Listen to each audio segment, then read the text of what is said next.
qual o papel do pesquisador visitante? É ajudar a coordenação, né, na execução das atividades e fazer um mapeamento do setor de petróleo, biocombustível e gás natural no estado de Santa Catarina. E a Letícia da Costa, que é a nossa pesquisadora visitante, já tem experiência nisso, já fez 3 roadmap, né, 3 levantamentos desses no estado junto comigo, então vem somar aí bastante e ajuda também a gente na coordenação de outras atividades, né, planejamento do programa, disciplinas, de tudo um pouco.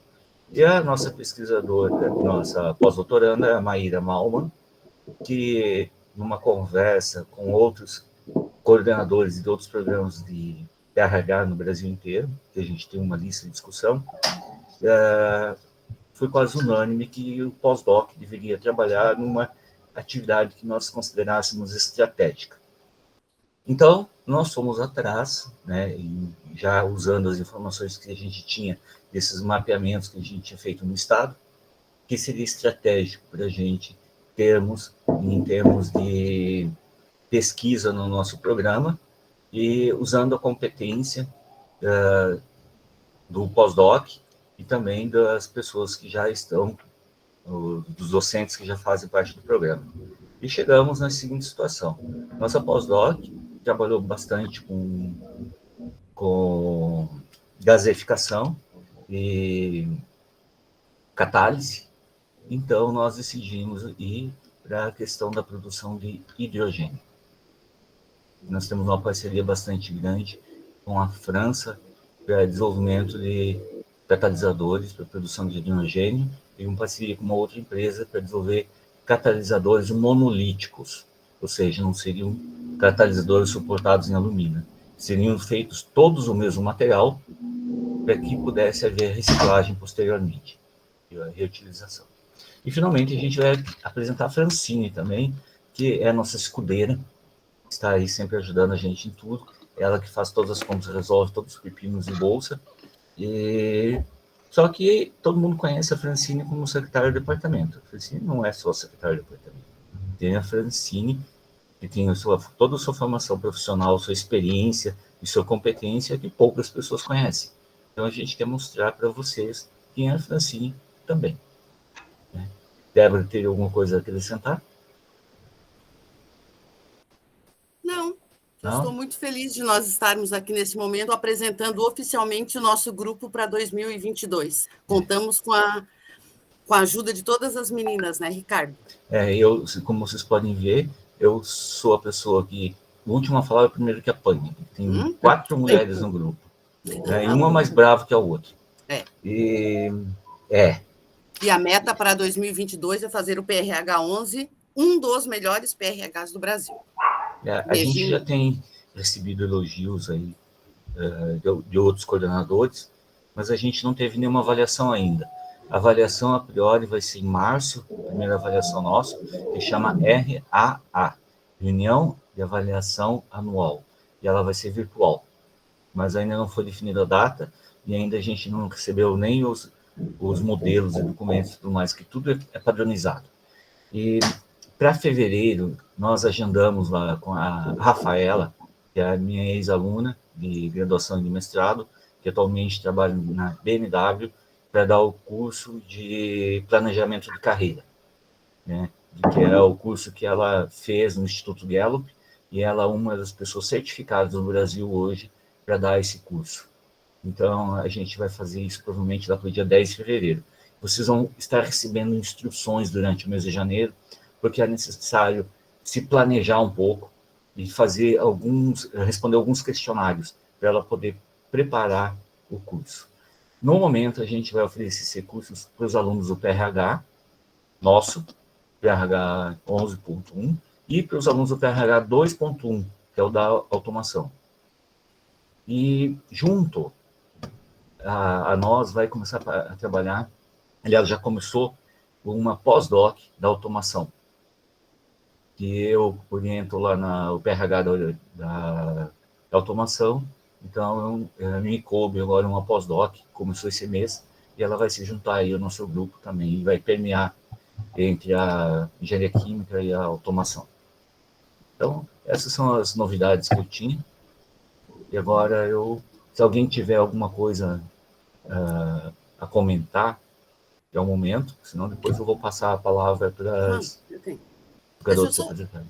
Deixa eu só fazer um comentário antes que as meninas engrandeçam o evento, Ricardo. Eu gostaria de até comunicar aos professores que estão aqui que nós estamos fazendo mensalmente os seminários internos do PRH, no qual os alunos, os bolsistas, quase todos já fizeram as suas apresentações, nós temos mais uma esse ano ainda, o Luiz está ali, finalizará as apresentações esse ano, e tem sido um evento bem legal, porque nós temos interagido e entendido a amplitude dos projetos de pesquisa associados ao PRH. Então, eu gostaria de agradecer a esses alunos que compraram a ideia e que estão participando aí de todos os eventos mensais que nós temos promovido.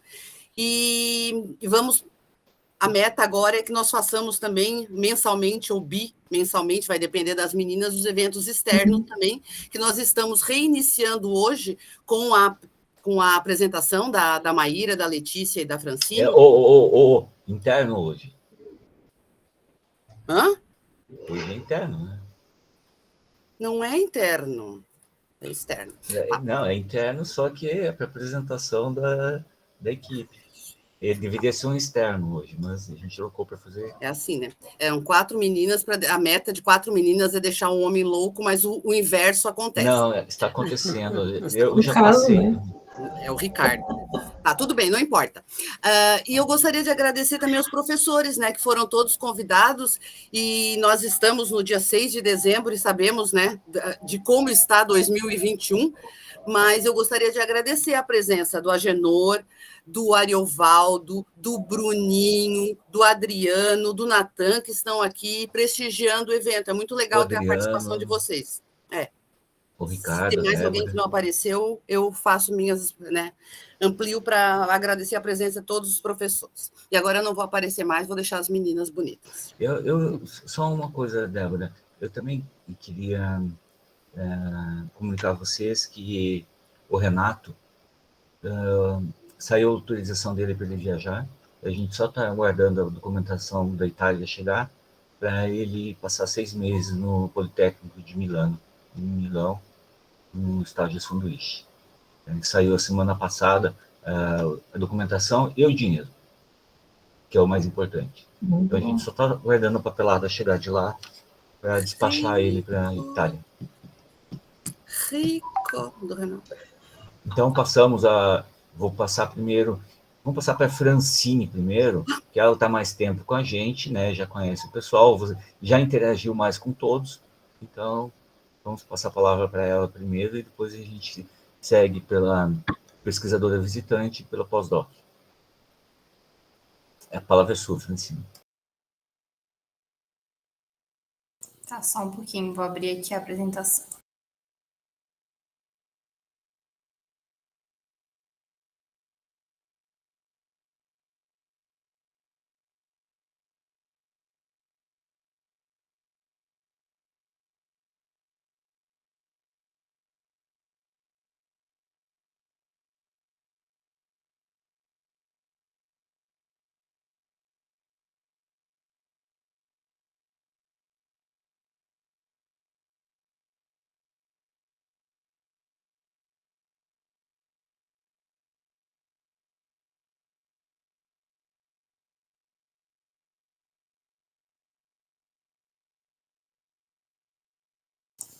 Vocês estão conseguindo ver?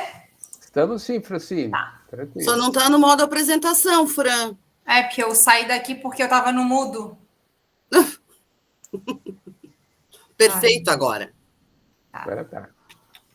Tá, então, eu acho que todo mundo aqui me conhece, né? Pelo menos alguma vez eu já falei com alguém, ou para pedir alguma coisa, ou para mandar um e-mail, alguma coisa. Em algum momento, todo mundo acho que está aqui já falou comigo, ou pelo menos sabe quem eu sou. Então, vou fazer uma apresentação mais para que vocês conheçam um pouquinho da minha trajetória acadêmica e profissional e para saber, além de, como a Débora falou, além de secretário do departamento, e apoio técnico do PRH, o que eu já fiz. Então, meu nome é Francine, né? Eu sou aqui de Florianópolis, tenho 32 anos. Trabalho ali na secretaria do departamento. Minha trajetória acadêmica, eu sou formada em administração pública pela UDESC, ESAG, e administração pela UFSC.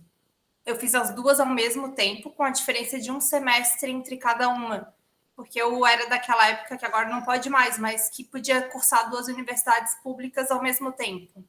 E aí eu passei na UDESC, acabei gostando de administração, mas eu queria ter a experiência de uma universidade, eu queria fazer UFSC, né? Meus pais trabalham na UFSC, eu morava do lado da UFSC, eu conhecia muita gente da UFSC, eu queria também estudar na UFSC, então eu fiz administração e fui cursando as duas ao mesmo tempo. Depois, em 2016, né, eu fiz marketing, gestão de mídias sociais e marketing digital ali na Unisul, uma pós-graduação. E em 2020, agora, eu terminei o mestrado em gestão universitária.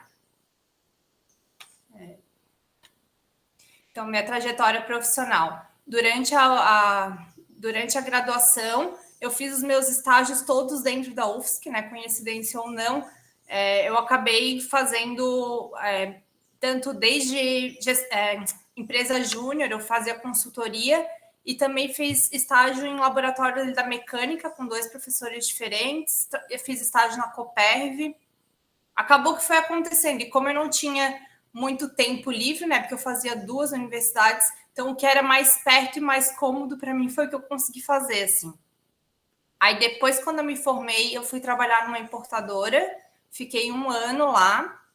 Quando eu saí de lá, eu fui trabalhar com marketing digital numa clínica veterinária. E depois eu acabei passando no concurso da UDESC, que eu tinha feito enquanto eu estava na graduação, ainda na ESAG. Eu fiz para teste, e acabou que prorrogaram, 4 anos depois me chamaram. E aí eu trabalhei lá na UDESC, na pós-graduação de teatro, na secretaria acadêmica da pós-graduação de teatro. Fiquei bem pouquinho, eu entrei em janeiro e saí em maio. Em maio eu fiz abril, eu fiz o concurso para a UFSC, aí em maio saiu o resultado, eu assumi em 2014, em junho, na UFSC. E desde lá, sempre no EQA, né? Tomei posse já para o EQA e estou desde lá no EQA, desde 2014. Em 2020, o professor Hugo, que era o coordenador do programa, me convidou para participar do PRH, e aí eu entrei desde o início do programa ali na engenharia química, eu estou participando do PRH. Aí agora, depois com o professor Ricardo, eu continuei e espero continuar, né? É isso. Não sei se alguém tem alguma dúvida. Só um resuminho. Obrigada. Agora a gente tem como objetivo convencer a Francine a fazer o doutorado no ano que vem. Deixa eu esquecer o mestrado. Eu queria fazer o doutorado. Muito obrigado, Francine. A gente agradece a tua dedicação e sempre tentando resolver as coisas da maneira mais apropriada e mais rápido possível. E ainda gerenciando nossos conflitos, às vezes.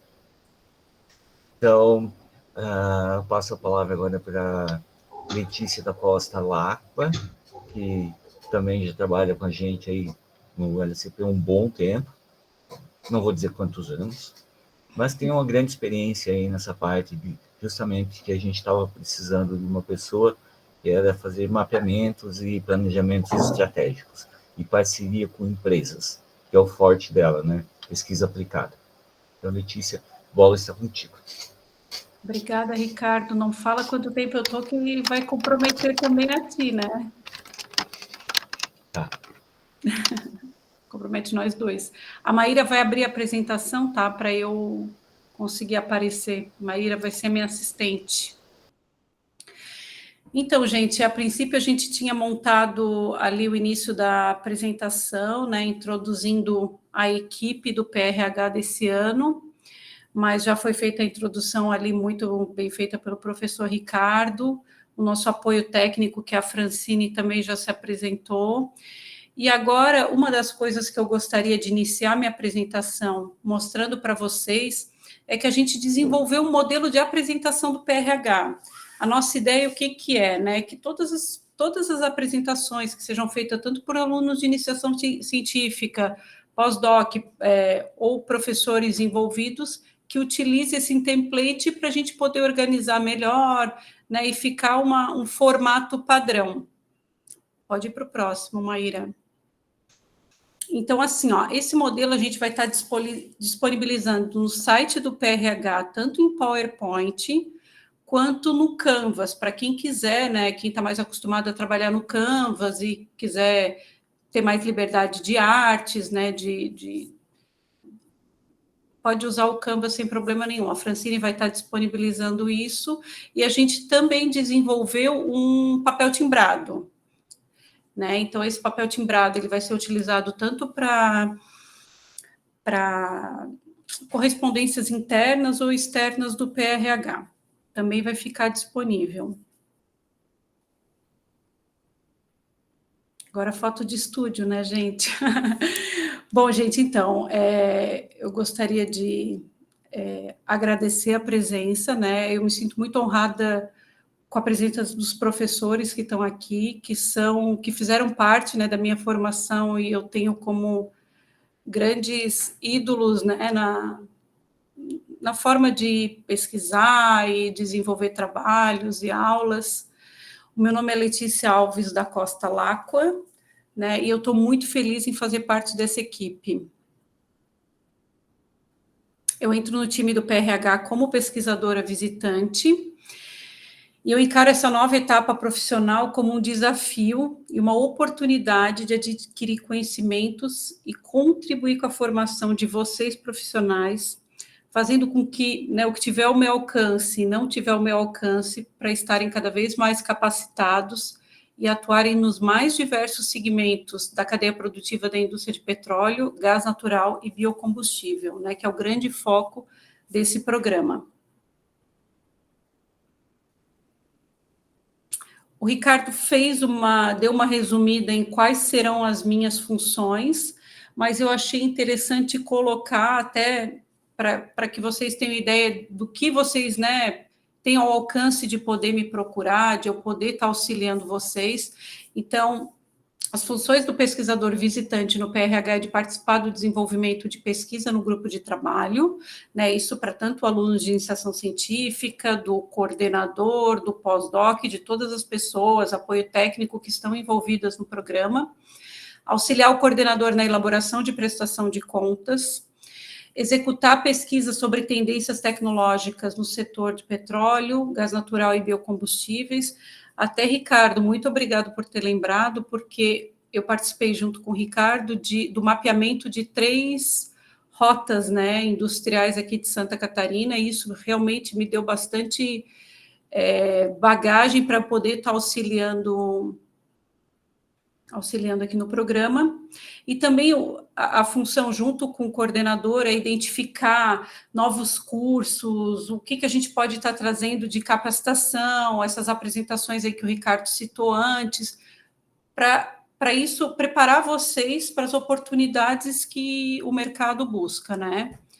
Auxiliar o coordenador na elaboração da pesquisa do mapa de conhecimento das atividades e competências da indústria de petróleo, gás natural e biocombustível, apoiar os alunos e pós-doutorandos na elaboração e acompanhar a execução junto com o nosso apoio técnico do plano de trabalho de pesquisa. Eu estou disponível a empenhar a viabilização de estágios, bolsistas, alunos, projeto de pesquisa e interesse em parcerias com empresas do setor, como o Ricardo falou, né, há 15 anos eu tenho trabalhado diretamente com indústrias do setor, mais diversos setores da indústria química, e o que eu puder trazer para vocês, para poder estar auxiliando, vai ser com muito prazer. E elaborar e enviar anualmente ao gestor o relatório anual das atividades. Como a gente vai ficar agora um tempinho juntos, né, e acredito que a gente acaba formando uma família, eu botei alguns fatos rápidos sobre mim. Eu nasci aqui em Florianópolis, mas fui criada em Criciúma, Sou casada desde 2004, tenho uma filhinha de 6 anos que se chama Giovana, até uma das coisas que acontece muito nas reuniões das 5 da tarde de eu terminar ela no carro, porque eu tenho que buscar ela no colégio. E eu estou aqui na UFSC desde 2004.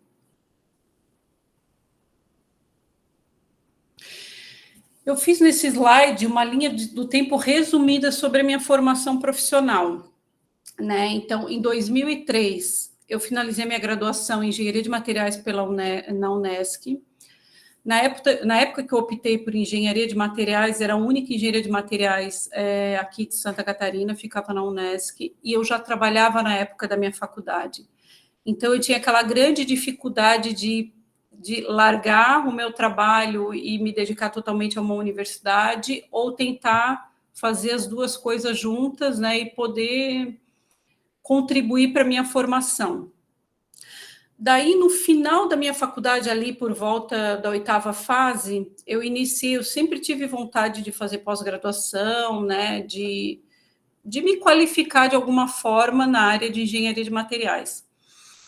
E daí, na 8ª fase, eu estava em Criciúma, comecei a vir uma vez por semana, ou às vezes 2 vezes por semana, para fazer aulas como aluna especial, porque na época a gente podia ficar vinculada 2 anos como aluna especial e depois se regularizar na pós-graduação. E daí eu sempre tive dúvida se eu ia para a área de metalurgia ou para a área de polímeros. Conheci o Ricardo. Daí conheci o Ricardo, me interessei muito, né, nas aulas dele, nas pesquisas que ele estava desenvolvendo. Acabamos escrevendo um projeto, fui contemplada com uma bolsa da CAPES e vim para Florianópolis para entrar a fundo na área acadêmica. Daí terminei meu mestrado em Engenharia de Materiais e, em paralelo, eu fazia graduação em Administração de Empresas ali na UDESC. Então, muitas vezes, teve uma época da minha vida que eu fazia graduação, mestrado e doutorado, porque eu estava naquela transição de finalizar o doutorado, mas eu já estava com o projeto do mestrado, mas já estava com o projeto de doutorado engatilhado.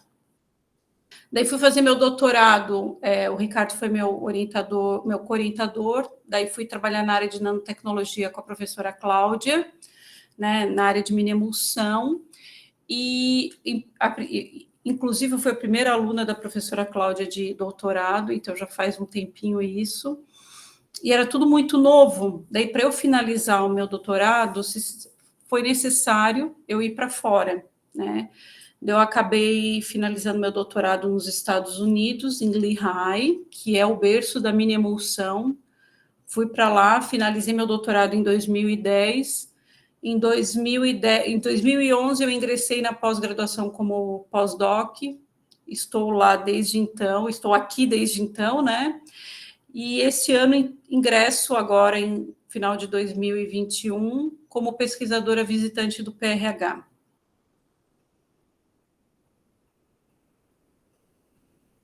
Na graduação em Engenharia de Materiais, um fato curioso, né, a meu respeito, eu trabalhava no BADESC, que é a Agência Catarinense de Fomento. Ela é repassadora de recursos do BNDES, então eu trabalhava lá na área de engenharia, né, e trabalhei minha faculdade inteira, e isso me deu bastante conhecimento, né, porque muitas vezes a gente se forma como engenheiro e a gente vai para a área de produção, para a área de pesquisa e desenvolvimento, mas a gente muitas vezes não tem noção da concepção total, né, todas as etapas que um projeto industrial, a gente tem uma cadeira, né, então isso me deu bastante conhecimento, né, em conhecer números, conhecer projetos, conhecer etapas de projeto, implementação de máquinas, essa coisa toda. No final da minha graduação, eu fui para uma empresa de consultoria que era credenciada de bancos, então fazia laudos, perícias e projetos de viabilidade econômico-financeira.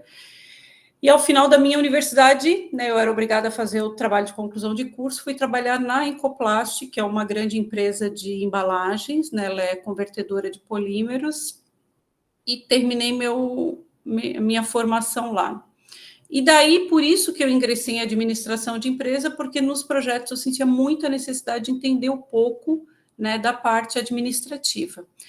Mas numa coisa também curiosa, que hoje eu entendo por que a vida tem... muitas vezes a gente passa coisas na vida e a gente não entende o porquê, né? Mas depois tudo se encaixa, tudo faz parecer tão claro. No meu projeto de conclusão de curso da ESAG, eu fiz um projeto de implementação de uma indústria de thinner.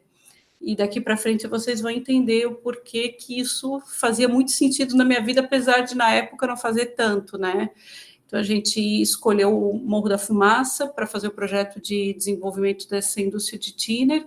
Fizemos toda a parte de projetos e tudo, e me formei em administração.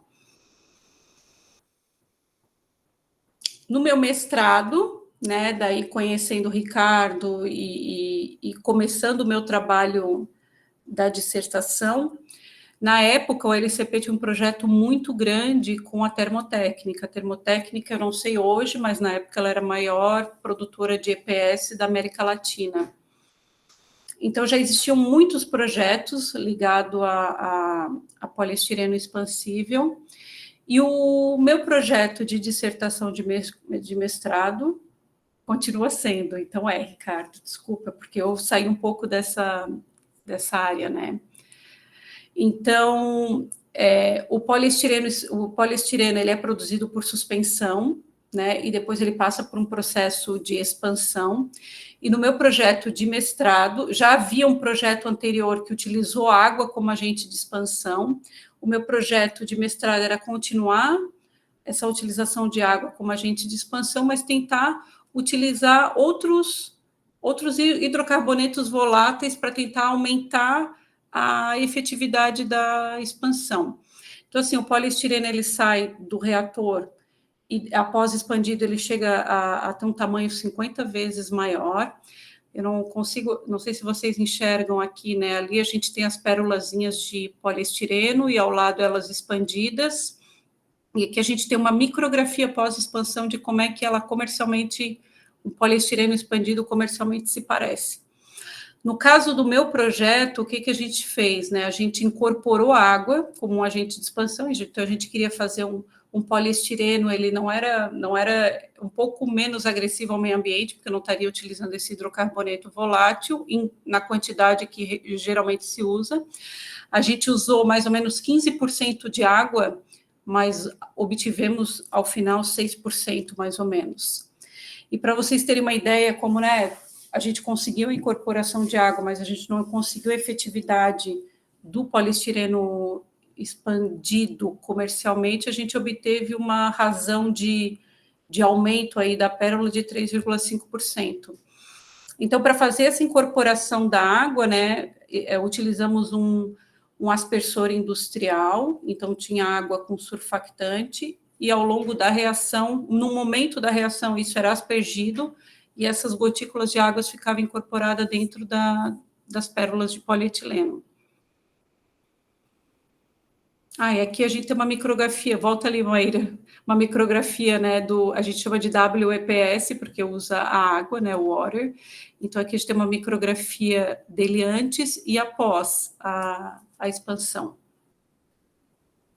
Pode passar, Maíra. Já no meu doutorado, já fui para a área de nanotecnologia, e a nossa ideia era incorporar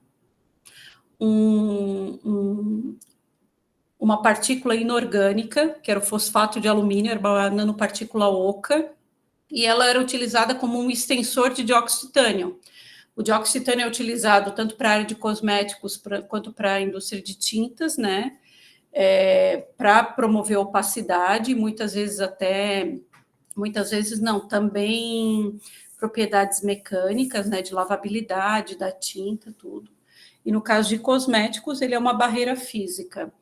Então, a nossa ideia era usar esse extensor, incorporar através da técnica de mini emulsão, né? Então, nós estabilizávamos essas partículas, adicionávamos essas partículas em mini emulsão, né? A gente promovia essas gotas através de um autocisalhamento por ultrassom, e a mini emulsão ela tem essa particularidade as gotas elas ficam tão estabilizadas que ao final da reação elas mantêm o mesmo tamanho. Então, se eu conseguia manter aquelas partículas incorporadas dentro das minhas gotículas de monômero, eu conseguia que elas fossem mantidas ao final da reação.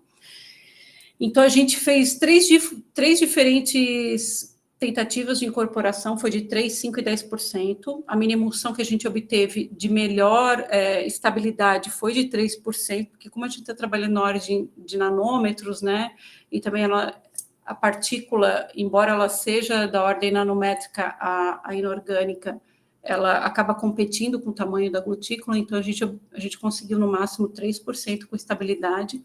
E a técnica que a gente utilizou para avaliar a incorporação foi um gradiente de densidade de uma solução de sucrose, né? Então, a gente pegou várias densidades, diferentes densidades, isso foi ultracentrifugado, utilizamos uma ultracentrífuga de 30.000 RPM, a uma temperatura de 4 graus, se eu não me engano.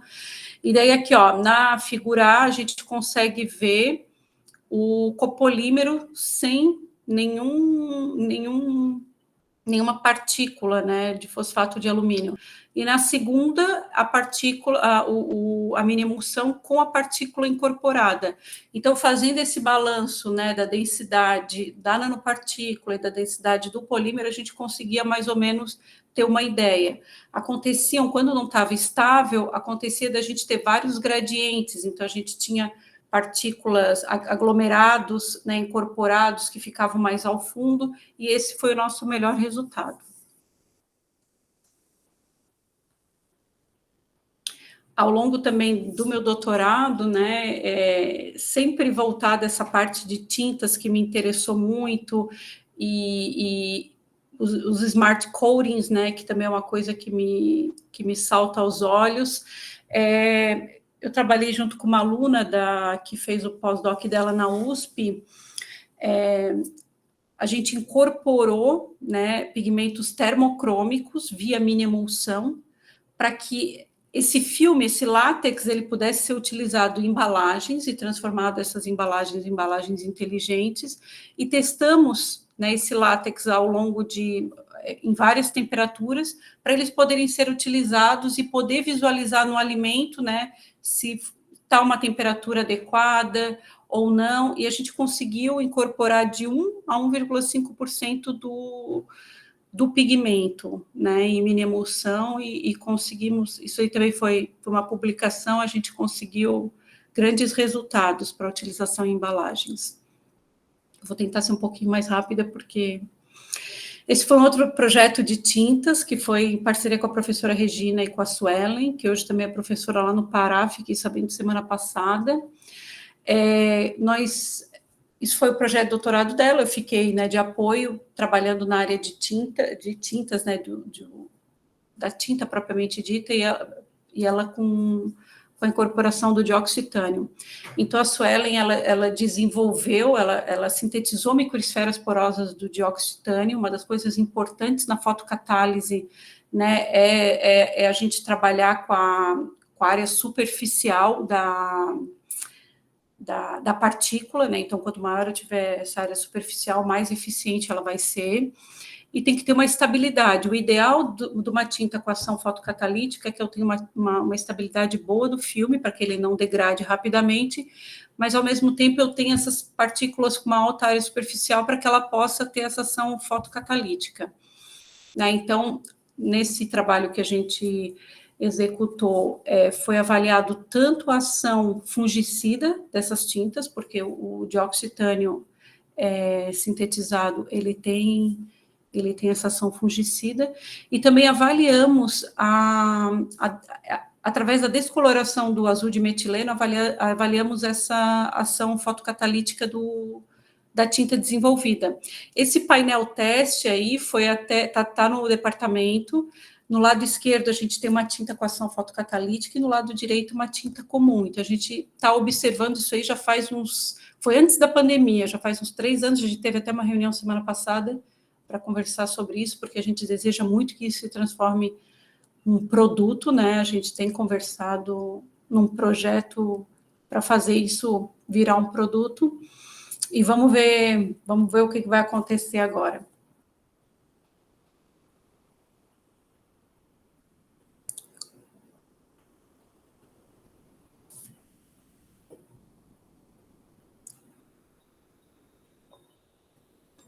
Então, eu falei até agora, né, do meu mestrado, doutorado, daí no pós-doutoramento, o que foi acontecendo?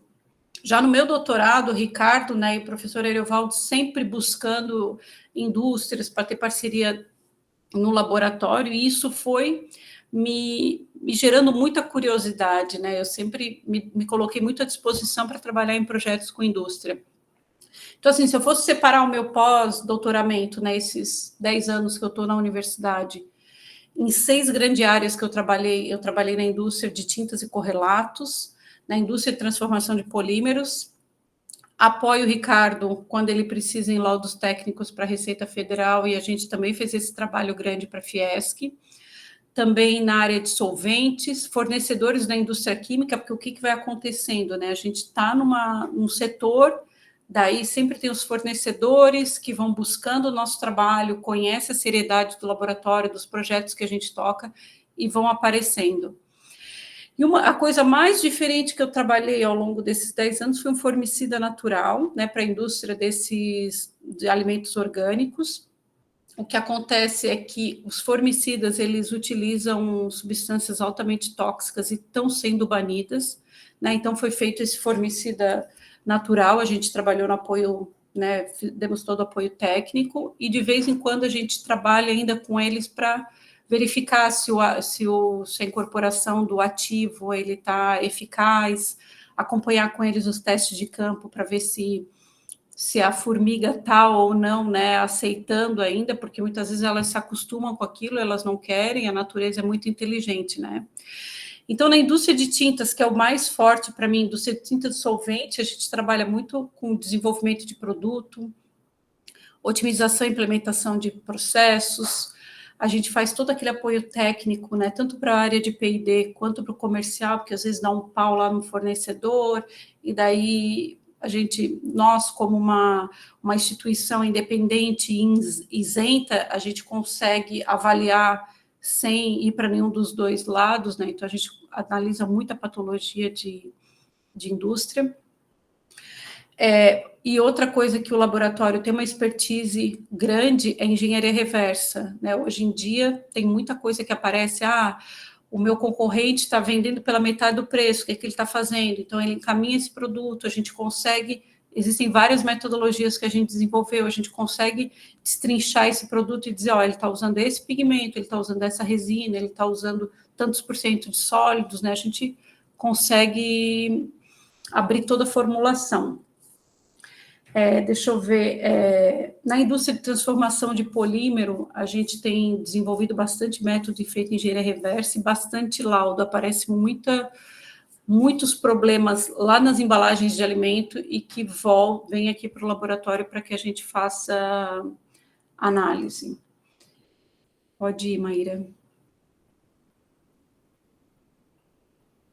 Então, como o Ricardo falou, né, uma das coisas que eu nunca fui aquela pesquisadora ultra acadêmica, eu sempre me interessei muito pela pesquisa aplicada.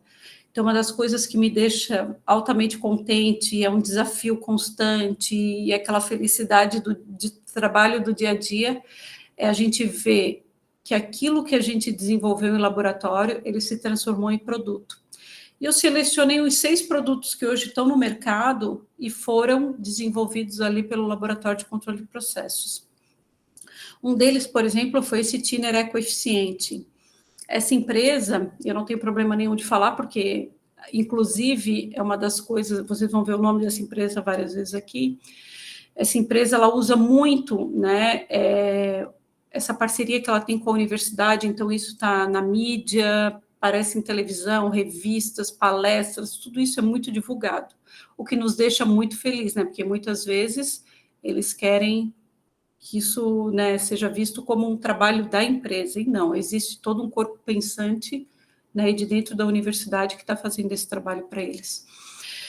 E essa empresa, uns 10 anos, uns 15 anos atrás, mais ou menos, quando eu comecei a trabalhar nos projetos de tintas e solventes, eles queriam montar uma linha de solventes, de thinner, livre de aromáticos e produtos tóxicos. Então, existem 3 grandes linhas de solvente dele, porque dependendo da resina, se é uma epóxi, se é uma alquídica, se é uma emulsão acrílica, não usa solvente, né? Mas dependendo do tipo da resina utilizada, a gente vai usar um thinner apropriado. Então, pegamos 3 linhas de solventes, buscamos parceiros, né, fornecedores parceiros, e desenvolvemos esses três solventes que são chamados ecoeficiente. Ele, por exemplo, a gente viu, né, fez vários testes, isso tudo é comprovado por meio de laudo, que um dos thinners deles, que é esse 2750, que é o que tem mais saída, ele apresentou uma redução de até 54% de poluentes na atmosfera. Então, foi feito um grande trabalho de marketing em cima de tudo isso, né? A maior dificuldade, vocês queiram ou não, é porque esse thinner é muito vendido para oficina mecânica, para pintor. E o que acontece? Ele estava usando aquele solvente tradicional, aquele thinner tradicional, e aquilo vicia, querendo ou não, trabalhando dia a dia com isso, eles acabam viciando naqueles solventes. E quando eles começaram a usar o ecoeficiente, eles começaram a ter muita dor de cabeça, muito pintor começou a relatar vômitos, e era tudo uma questão de eles estavam com uma abstinência do produto. Hoje em dia isso é muito aceito, né? Eles têm noção, até as construtoras têm noção da importância de embutir esses produtos mais verdes, né? Mais saudáveis no ambiente de trabalho.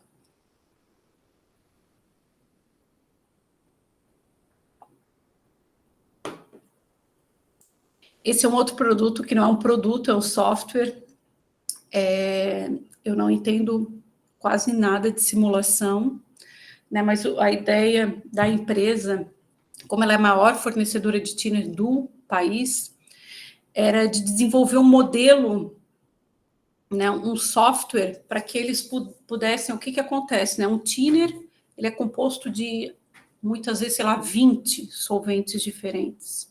E o mercado é muito dinâmico, ainda mais com esses aumentos de dólar, né? O que acontece? Um acetato de etila está custando 10, daqui a pouco, no outro dia, ele está a R$15. Isso mexe muito com a margem de lucro da empresa. Então, eles queriam desenvolver um software que eles pudessem colocar as composições de thinner, né? E esses thinners, eles tinham que estar aptos a interagir com certos tipos de resina, né? E em paralelo, fazer uma análise de preço. Então, muitas vezes, antigamente, o que eles faziam? A gente vai desenvolver um thinner novo e a gente tem que ter uma margem de lucro X e tem que ter um preço máximo de tanto. Então, eles faziam essas formulações, essas simulações e testavam tudo em laboratório. E o mercado não está mais aceitando toda essa morosidade, né? Então, foi feito em parceria com alunos aqui do departamento, hoje eles não estão mais, já são formados, né? Então, foi uma solução preditiva para avaliar, por exemplo, eu tenho uma mistura e, em função da taxa de evaporação, das propriedades do solvente, se eu consigo ter mais ou menos o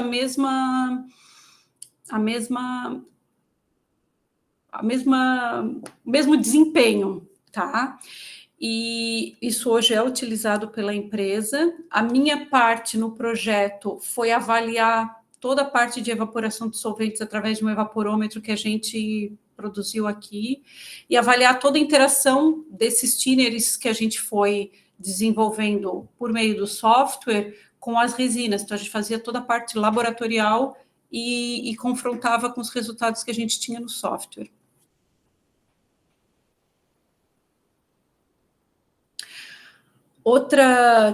Outro produto, né, que foi desenvolvido foi uma tinta para impressão flexográfica com ação antibacteriana. Então, foi uma linha de tintas que ela tinha função, né, ela passava por uma norma que avaliava duas bactérias, uma gram-positiva e uma gram-negativa, mas a nossa ideia era avaliar vários tipos de bactérias, a gente elencou, acho, 9, que são grandes responsáveis pela maior parte das doenças que envolve contaminação por bactéria, e desenvolvemos essa linha de produto chamado Protect Pack. Isso aí foi capa de revista, foi tema de palestras, e é uma linha que existe hoje na empresa. Eu estou só falando de tintas aqui, mas é o que me enche os olhos, tintas e solventes. E indo agora para a pandemia, né? Esse aqui foi o nosso grande desenvolvimento na pandemia, que foi um verniz antimicrobiano.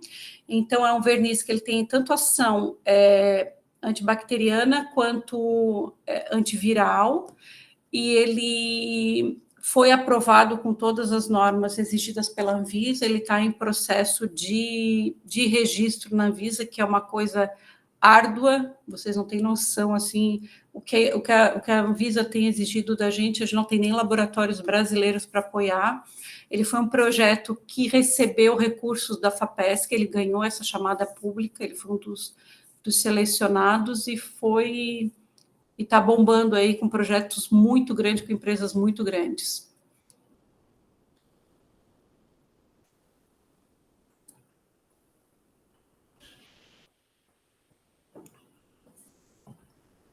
Outro desenvolvimento foi uma tinta com baixo teor de VOC. Essas indústrias de embalagem, elas utilizam, né, tintas flexográficas. E esse foi um projeto em parceria com a Oxiteno. Então, nós escolhemos solventes de fontes renováveis, né? Por exemplo, uma mistura de solvente ali embaixo. O processo de produção de embalagem, ele é muito rápido, né? Tipo, a gente roda 200 metros por minuto, 400 metros por minuto. Então, a gente tem que ter uma composição de solvente adequada a essa evaporação muito rápida, né? Para que não há desplacamento da tinta, a ancoragem ela seja perfeita. Então, existe uma mistura de solventes com várias taxas de evaporação. Então, a gente desenvolveu esse solvente verde. Esse solvente verde não, é um solvente também ecológico, né, que pegamos 3 grandes grupos de solventes e utilizamos um solvente com taxa de evaporação média. E foram todos, né, a cada indústria que a gente foi testando, porque cada indústria usa uma formulação diferente, a gente teve que fazer laudos, análises, geração de VOC, e é um produto que também está no mercado e tem muita aceitação. As indústrias, elas têm esse interesse, né, porque quanto mais insalubre for o ambiente, é pior, tanto para o operador de máquina que está ali. As indústrias de embalagem exigem muito, é uma exigência gigantesca. Se tiver engenheiros de alimentos aí, vão poder, né, confirmar isso. E é um produto que eu tenho muito prazer de ter participado do desenvolvimento. E, por último, né, isso também foi um desenvolvimento que foi bem no comecinho, que eu comecei a trabalhar como pós-doc do departamento. É a única tinta vitalícia, com garantia vitalícia do Brasil. Isso tudo é homologado pela UFSC, que é uma grande responsabilidade, mas o que tem de mais legal nessa tinta é que a gente desenvolveu a gente montou células testes lá em Criciúma, e essas células testes só tem na BASF, né, e são essas casinhas normatizadas, que a gente faz toda a análise de desempenho da tinta. Então, para a gente poder dizer que a tinta tem ação, uma garantia vitalícia, que ela reduz 5 decibéis de ruído, que ela reduz 30% do uso de ar-condicionado, isso tudo é testado nessas casinhas normatizadas, e a gente mantém um constante controle para poder manter essa garantia. Bom, gente, obrigada, né? É aquela coisa assim... Tem 10 anos de trabalho, foram muitos projetos. Eu quis trazer para vocês a coisa mais prática, né? Mostrar para vocês produtos que muitas vezes vocês olham em prateleira ou que vocês vão estar na indústria e vão ver.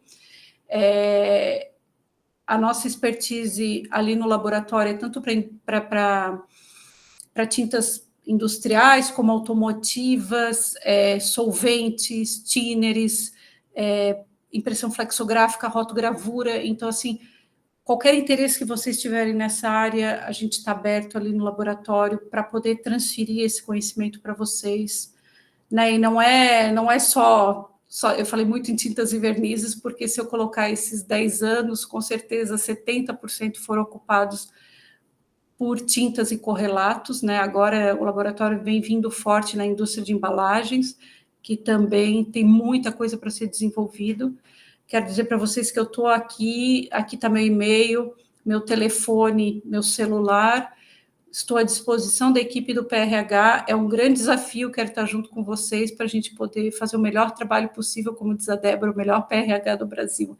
E bota isso na mão de mulheres, Débora, mulher faz, hein? Né? Beleza, gente, obrigado, espero que vocês tenham gostado, e qualquer coisa eu estou aqui.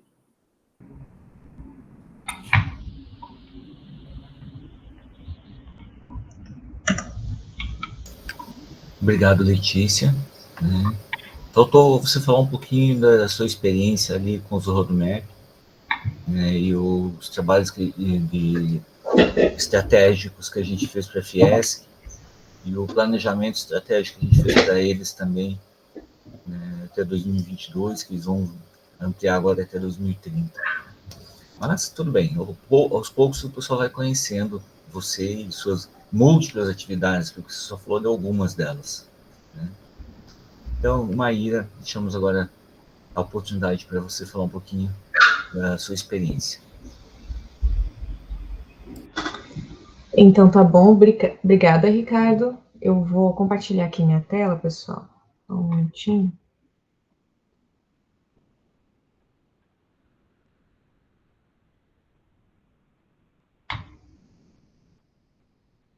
Pronto, beleza. Todo mundo vendo, né? Obrigada. Então, olha, primeiro eu gostaria de agradecer muito a todos vocês que estão aqui, aos professores, né? Tem alguns com os quais eu não tive a oportunidade de conversar até hoje. E eu gostaria de aproveitar, então, depois dessa apresentação da Letícia, que foi muito legal, a Letícia tem muita experiência, né? Vai com certeza enriquecer muito o nosso PRH. Agradecer também a Francine, né? Que a Francine, olha, eu acabei de entrar e eu já incomodo a Francine todos os dias. Então, eu imagino tanto que todo mundo incomoda ela, né? Ela é a salva-vidas aqui.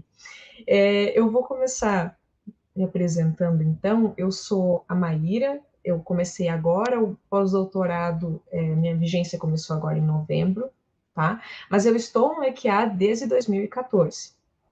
Tá bom? Então, eu vou contar um pouco sobre a minha trajetória, vou falar também sobre os objetivos do pós-doutorado e o trabalho também que eu vou exercer aqui no PRH.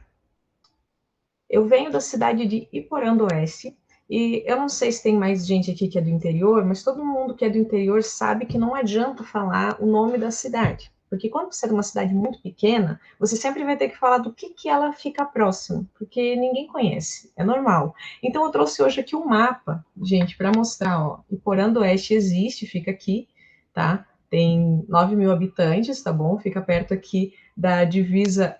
eu sempre tenho que dizer que fica perto de Chapecó, Diego, porque é a última cidade que o pessoal conhece, né? Mais ao oeste. Então, fica mais ou menos 700 quilômetros de Florianópolis, é uma região totalmente de agropecuária e indústria, principalmente a indústria alimentícia, né? E até coloquei aqui uma foto, gente, que eu resgatei. Sim, é verdade, Ricardo, tem bem mais se contar os porcos e as galinhas, com certeza. Não sei se vocês vão reconhecer, mas essa criaturinha aqui, ó, tá? Peraí, tô mostrando no slide errado, tô aqui, ó. Essa aqui sou eu. Eu acho que é em 2000 ou antes, tá? Então eu sou de 92, então eu devia ter uns 8 ou 10 anos. E por que eu resgatei essa foto aqui? Isso aqui é um encontro da Azanil. A Azanil é a Associação Amigos da Natureza de Iporã-do-Oeste. Olha só. E esse rapaz aqui do meu lado é meu pai. Então, eu queria mostrar que eu, desde muito pequena, sempre me interessei por qualquer coisa que fosse relacionada ao meio ambiente. Então, tinha essa associação. Aqui foi um dia que estavam fazendo uma limpeza numa gruta lá da minha cidade, então vai todo mundo lá para recolher resíduos que ficam igual aqui faz nas praias, né? E eu já desde muito pequena era muito parceira, queria fazer isso. Então, eu tinha, assim, uma certeza de que eu precisava trabalhar com alguma coisa relacionada ao meio ambiente. Foi sempre uma coisa que me encantou muito. Então, claro, passaram-se os anos, e aí eu, né, descobri o tal do curso de Engenharia Sanitária e Ambiental. E eu queria muito fazer uma engenharia. Então, quando eu vi esse curso, eu falei, gente, nossa, tá aí, né? É o que eu preciso fazer, é uma coisa com a qual eu vou me dar muito bem. Então, eu fui morar em Videira, comecei a fazer lá a faculdade na UNOESC, que é a Universidade do Oeste de Santa Catarina. E aí, quando eu cheguei lá, eu pensei, eu criei um novo objetivo. O meu objetivo, então, além de ser uma engenheira sanitarista ambiental, era também fazer um estágio, ou, né, um estágio era o que eu mais considerava, fora do país. Então, eu já com esse objetivo desde o início, eu pensei, o que eu preciso fazer para ir atrás disso?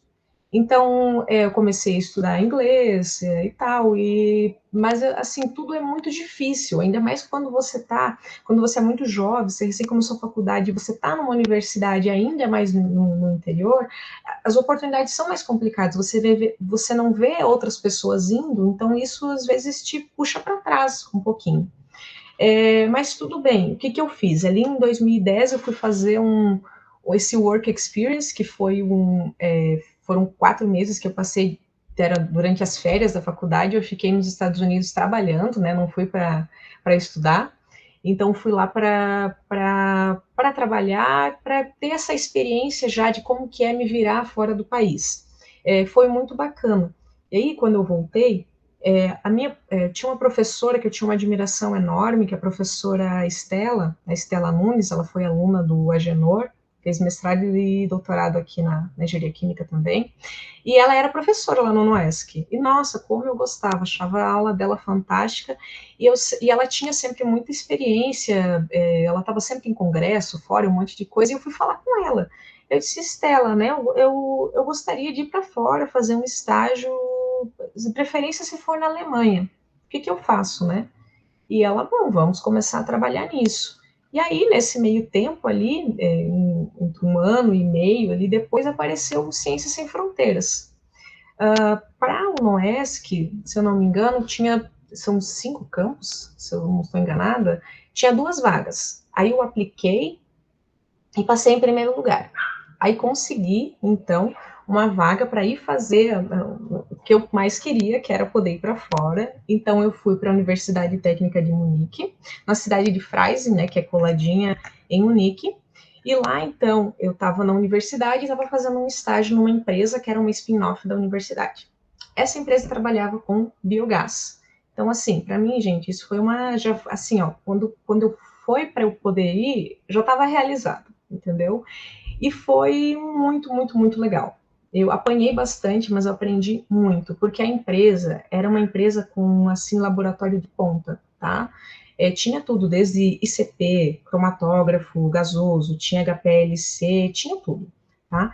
E essa empresa trabalhava tanto com consultoria para plantas de biogás de toda a Alemanha, alguns outros países também, mas principalmente a Alemanha, e na Alemanha, sim, ela era uma empresa muito visada, realmente. Trabalhava com monitoramento, planejamento e execução de projetos. Então, eles faziam todo o estudo, por exemplo, tem um empresário que gostaria de ter uma planta de biogás, ele pode ser um fazendeiro, né?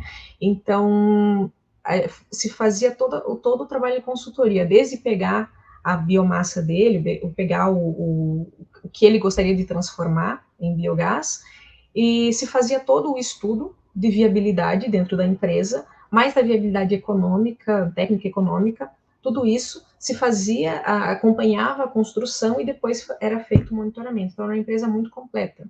Tinha tanto o laboratório analítico, né, o laboratório químico, como um laboratório técnico. Então, um laboratório analítico dava para se fazer. Eu trabalhava nos 2 laboratórios, né? Mas no analítico eu fazia desde avaliação de sólidos totais, sólidos voláteis, nitrogênio amoniacal, tudo isso, DQO, aí fazia análise no cromatográfica para ver a concentração de ácidos graxos, era tudo muito completo. E na parte do laboratório técnico, tinha toda a montagem, como vocês podem ver aqui nessa foto, para fazer os testes de fermentação em batelada, de acordo com a norma vigente, né? Então, tinha os frascos aqui, com motor de temperatura, os ediômetros, onde fazia, por exemplo, o teste que, assim, com uma nova, usavam muito, por exemplo, desde pão, dejetos de suíno, galinha, de frango. De frango era sempre os piores para trabalhar, gente. Meu Deus do céu, como era terrível. Mas assim, funcionava muito bem. Então, testava aqui daí tinha os audiômetros para medir a quantidade de gás gerada, né? Aí retirava com a seringa e já colocava no... media, né, a quantidade, sempre anotava o quanto que estava produzindo, para depois a gente fazer as estimativas, e já injetava no cromatógrafo gasoso. Então, a gente já fazia a avaliação da qualidade, né? Não só da quantidade, mas da qualidade do biogás. E tinha também os testes que ficavam contínuos lá com alimentação de nutrientes e elementos traço. E o que fazia? Eu era responsável aqui por alimentar esses reatores com determinadas concentrações de nutrientes, medindo sempre, claro, pH, condutividade e tudo mais, para ver como que ficava essa digestão anaeróbia. Né? Então, porque que a empresa tinha desenvolvido também alguns produtos, umas soluções com tanto de nutrientes com elementos traço para suprir algumas necessidades, né, da digestão anaeróbia que às vezes determinadas biomassas não conseguiam. Entende? Então, gente, foi um período que eu aprendi muito. Lá também, além de tudo, eu fiz também um estudo de viabilidade técnica, que foi o meu TCC. Então, nesse estudo de viabilidade técnica, foram enviadas amostras de resíduo sólido urbano do extremo oeste de Santa Catarina, de 5 cidades.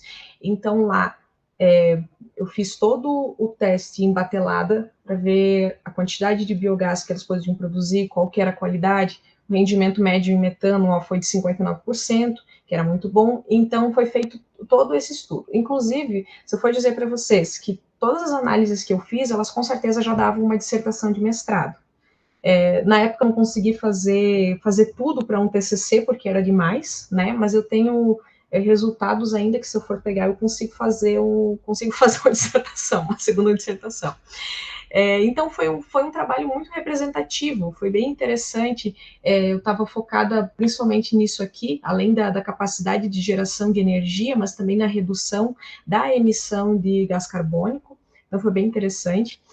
Durante esse período lá, a empresa me proporcionou que eu fosse fazer um curso de operadores de plantas de biogás. Eu fui fazer esse curso na Universidade de Hohenheim, que fica em Stuttgart. Então, era um curso internacional, com pessoas do mundo inteiro. Foi uma experiência, assim, muito interessante mesmo, para conhecer todos os tipos de planta de biogás, conforme o clima, as dificuldades que eles enfrentam. Eu pensava, meu Deus do céu, eles com toda essa preocupação de como fazer as plantas de biogás funcionarem no inverno, né? Tinha gente do norte dos Estados Unidos, do Canadá, e falando das dificuldades, e eu pensando, nossa, a gente tem um clima tão ótimo para isso, e a gente ainda investe pouco. Claro, aqui era em 2012, né? Também, na época, eu fui para um congresso na Romênia, que foi na parte de ciências agrárias. Eu fui lá ainda para apresentar um trabalho que a gente estava desenvolvendo na UNOESC, que era sobre o desenvolvimento de um método cromatográfico para HPLC, para identificação de ractopamina em amostras ambientais, né? E daí tudo isso foi feito, então, com a orientação da professora Estela, que hoje é pesquisadora da Embrapa, né? Coincidentemente, ela está em Concórdia hoje, na Embrapa Suínos, então hoje ela trabalha com biogás novamente. E quando eu retornei da Alemanha, então, surgiu essa oportunidade de um projeto que acabamos escrevendo, a Estela que puxou à frente, juntamente com o Parque Tecnológico da Itaipu. Porque lá eles estavam já começando, fazia um tempo, a trabalhar com biogás, e estavam montando um laboratório. Né? E como a gente sabe, a Itaipu tem muita condição de fazer grandes investimentos, então eles estavam montando um laboratório muito bom, e ficaram muito interessados nessa minha experiência. Então, eu trabalhei na UNOESC, né, porque eu ainda estava fazendo faculdade. Depois que eu voltei da Alemanha, eu ainda tinha 2 semestres para cursar, se eu não me engano. E aí eu fiquei num projeto de iniciação científica, trabalhando com codigestão de dejetos suínos com macrófitas, né, porque tem muita... Já poderia associar nas propriedades, tem a geração de dejetos, e daí, quando eles fazem o tratamento, nas lagoas de tratamento, enche de macrófita em cima. Então, isso poderia ser uma etapa antes, para juntar essa macrófita e aumentar o rendimento tanto em sólidos como em rendimento em biometano, né? Foi um trabalho bem interessante. Daí depois abri o curso de mestrado lá, aí teve uma colega que ela continuou trabalhando nesse projeto, foi bem interessante, mas eu resolvi fazer o mestrado na engenharia química aqui em Florianópolis. Então eu vim para cá e comecei a trabalhar com o professor Ricardo. Aí aconteceu assim, minha vida virou de cabeça para baixo, porque além de eu vir para Florianópolis, o Ricardo me colocou para trabalhar com polímeros híbridos orgânicos e inorgânicos. Gente, eu não tinha ideia aonde eu estava me metendo, tá? Foi um início difícil? Foi, nossa senhora, mas assim, ao mesmo tempo, eu me sentia muito honrada, porque eu pensava, nossa, eu cheguei na Universidade Federal, eu tô tendo aula com professores, assim, não é para puxar o saco de vocês, tá? Mas com professores maravilhosos, assim, que eu sempre admirei. Então, eu tava muito feliz. Só que eu tinha muita dificuldade, com certeza. Nossa, eu trabalhei muito nisso, porque, gente, eu não tive nada, não vi nada sobre polímeros na minha faculdade inteira. Então, realmente foi bem complexo.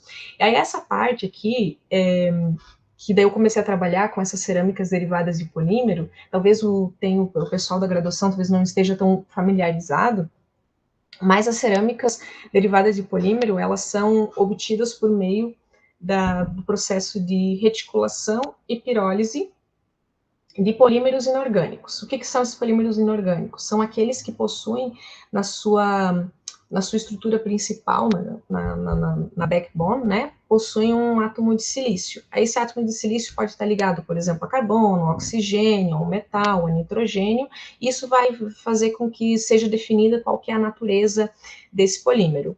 Então, comecei a trabalhar com o polissilazano, né, que tem o silício, no caso, ligado a nitrogênio, tá? E desenvolvi, então, revestimentos híbridos orgânicos e inorgânicos. Foi misturando um silazano com metacrilato de metila, formando, então, um novo produto, né? E essa solução foi utilizada para fazer, pela técnica de deep coating, né? Que seria de mergulhar, no caso, mergulhar plaquinhas, assim, e deixar evaporar, para formar aqui, assim, então, sobre esse substrato metálico, formar um filme.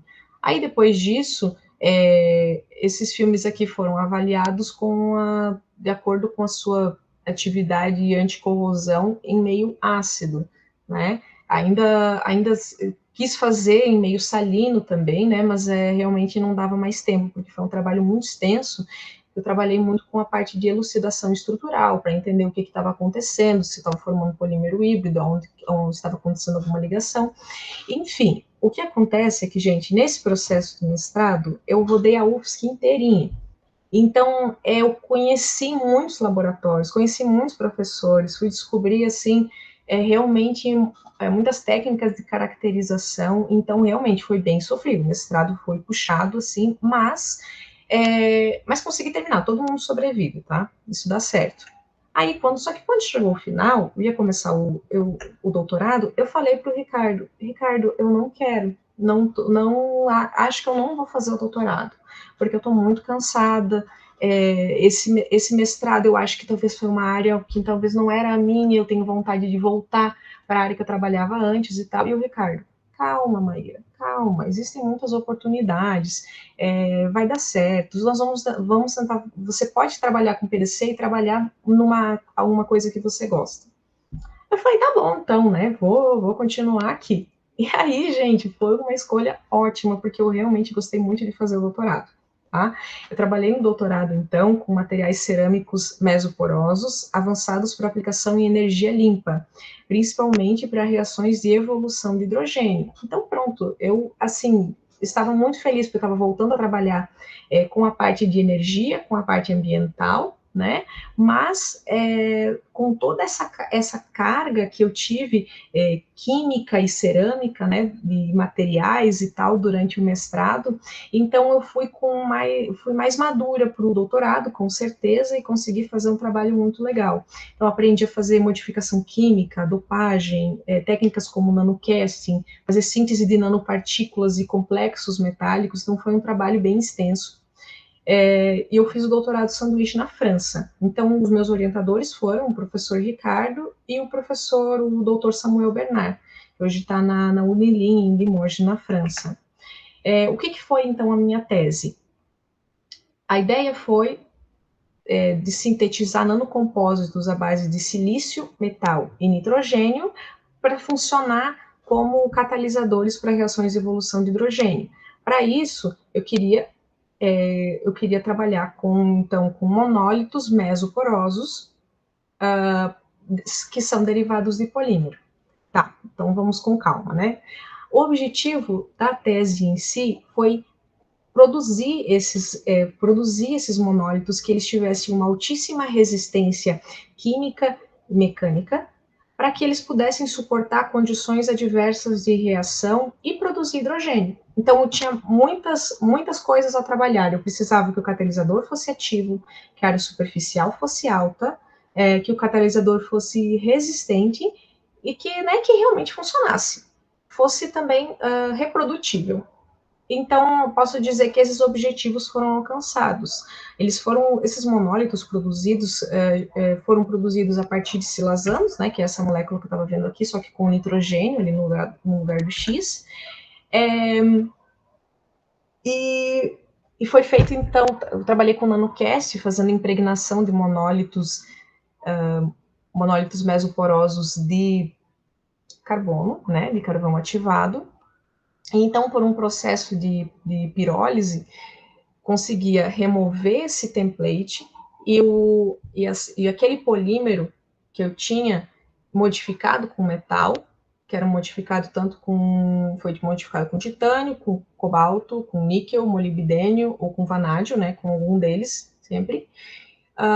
Depois, então, de fazer a pirólise, havia uma transformação química e essa cerâmica, essa solução, na verdade, virava, então, a imagem negativa do template. É um pouco complexo para explicar assim, na verdade. Mas, então, o que acontecia é que eu tinha um monólito no final, que era um monólito não mais de carvão ativado, mas um monólito feito com aquele polímero que se transforma em cerâmica. Tá?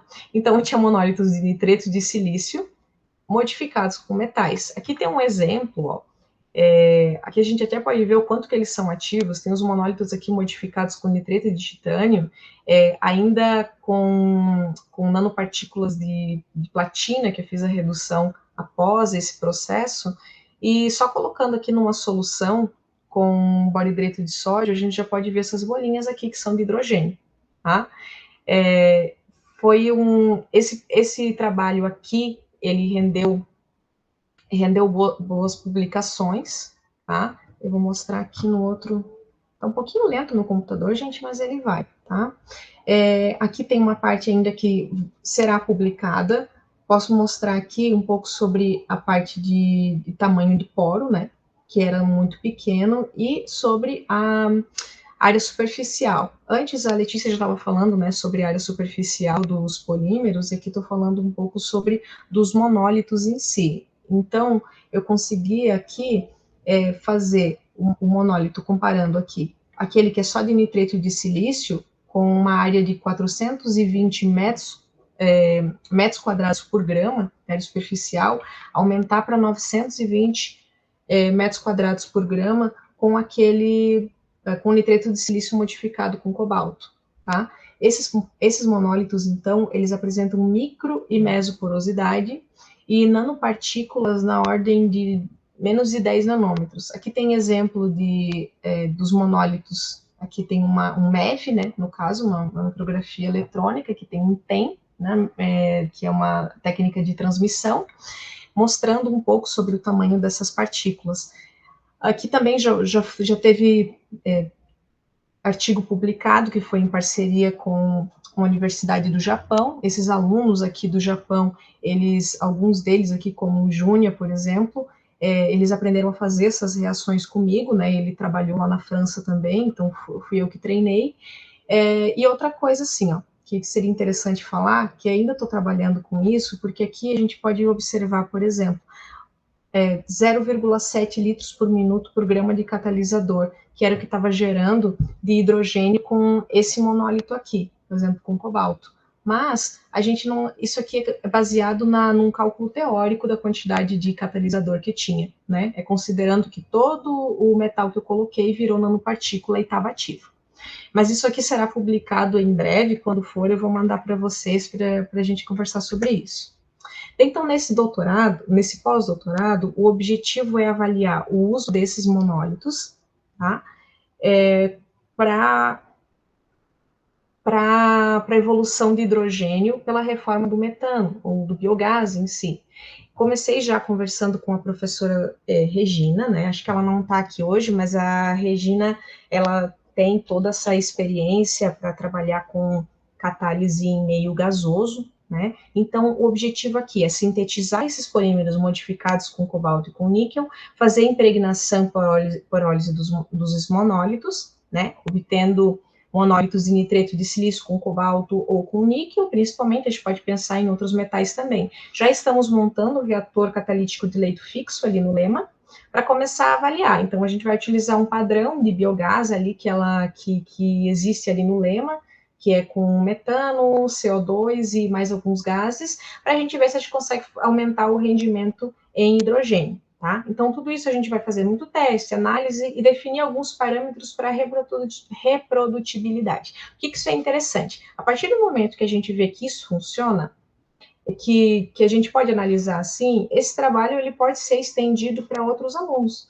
Então, acho que o pós-doutorado, ele não é para ser uma pesquisa só para mim, para o meu currículo, para publicações para mim. Eu acho que a gente deve pensar como grupo, né? Então, pensando nisso, avalio que outros alunos podem começar a se interessar a trabalhar com hidrogênio, né? A gente sabe que é o combustível do futuro, agora vai ter um monte de chamada, com certeza, para projetos nessa área. Então, a gente quer utilizar, né, que foi o que foi conversado ali com a professora Débora, foi o que o Ricardo falou no início, é uma área estratégica para trabalhar, e com certeza será interessante que os alunos que estão hoje no PRH queiram trabalhar nessa área, tá? Vai ser muito bacana. E para que eu estou aqui, então? Para apoiar as atividades dos alunos de graduação, mestrado e doutorado, auxiliar com análises e também auxiliar com a coordenação do projeto, planejamento, organização, relatórios, né? O que, no caso, a Débora e o Ricardo pedirem para fazer, eu estou aí, tá? Ajudar a Letícia ali também. E assim, vocês precisam de qualquer coisa, gente, eu tenho uma certa experiência em laboratório, então eu posso ajudar, tá? Né? Perguntem, aqui eu só coloquei uma fotinha aqui de um aluninho, esse é o Yuma, era um aluno de mestrado do Japão, que eu estava treinando ele também, lá em Limoges, isso, na França, né? Foi muito bacana, nessa época aqui, acho que eu passei 2 meses na França e eu estava com gente o dia inteiro atrás de mim, porque eu tinha que mostrar todo o processo, como é que era feito, né, desde a parte de síntese, como fazer a manipulação dos materiais dentro da Glowbox, usar a Schlenkline e tudo mais. Então, também se vocês precisam de ajuda com análises por todo o EQA, na materiais, tem muita coisa que eu posso ajudar, e o que eu não sei, eu sei perguntar também, eu vou atrás. Tá bom, pessoal? Eu gostaria de agradecer pela atenção de vocês, tá? Foi mais uma conversa um pouco descontraída, assim, para vocês me conhecerem. E quando quiserem falar comigo, pedir qualquer coisa, pelo amor de Deus, só falem, me mandem um WhatsApp, que eu tô aqui para ajudar, tá? Quando eu não tô no EQA, eu tô em casa. Aí vocês falam comigo pelo WhatsApp, tá bom? Valeu, gente. Obrigada. Obrigado, Maíra, pela sua exposição. Nada. E agora, pessoal, a gente deixa aberto aí para quem quiser fazer algum comentário, querer expor alguma coisa, tirar alguma dúvida.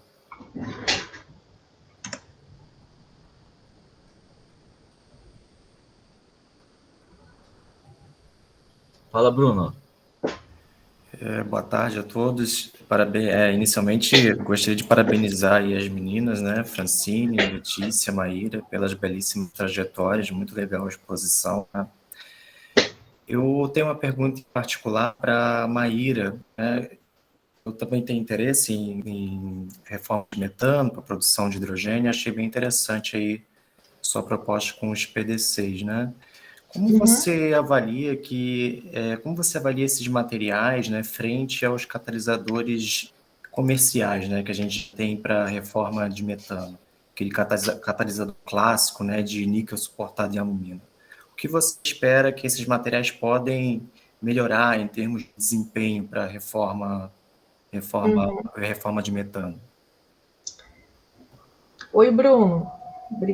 Obrigada pela tua exposição, e realmente é uma pergunta bem interessante, algo que a gente vem conversando, né, Ricardo, que justamente eu acho que o diferencial que a gente pode ter é de produzir materiais novos, avançados. Faz muito tempo que se trabalha com esses materiais suportados em alumina, e a gente sabe que eles têm uma determinada capacidade de produção e uma determinada vida útil, né? Que tem muitos problemas relacionados com o coque, etc. Então, os PDCs, eles surgiram não faz muitos anos, e não faz muitos anos que se tem trabalhado com eles para produzir materiais mesoporosos. Então, para começar, por a gente conseguir fazer essa modificação química dos materiais e ainda produzir ele em diversos tipos de template, eu acho que pode evoluir muito em questão de resistência e de capacidade de produção de hidrogênio.